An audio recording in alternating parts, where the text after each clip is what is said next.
കല്യാണത്തിന് മുന്നൊക്കെ എപ്പോഴും പറയുമായിരുന്നു എന്നെ ഇഷ്ടമാണെന്നൊക്കെ. ഇപ്പൊ ഒന്നും പറയുന്ന പോലും ഇല്ല. എലക്ഷൻ കഴിഞ്ഞു, വിധിയും വന്നു, ഇനി എന്ത് പ്രചാരണം?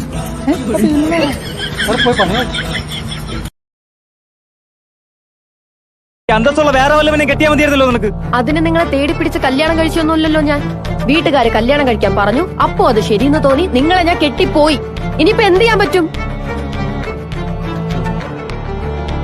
അപ്പൊ ഇപ്പൊ നിനക്ക് എന്നെ വേണ്ടെന്ന് തോന്നുന്നുണ്ടല്ലേ? പറ ഗായത്രി, നിനക്ക് ഇപ്പൊ എന്നെ വേണ്ടെന്ന് തോന്നുന്നുണ്ടല്ലേ? തോന്നുന്നുണ്ട്. തോന്നുന്നുണ്ട്. ഗായത്രി, നീ എന്തിനും എനിക്ക് നിങ്ങളടുത്ത് സംസാരിച്ച് കളയാൻ സമയം തീരെയില്ല. ഞാൻ പോട്ടെ.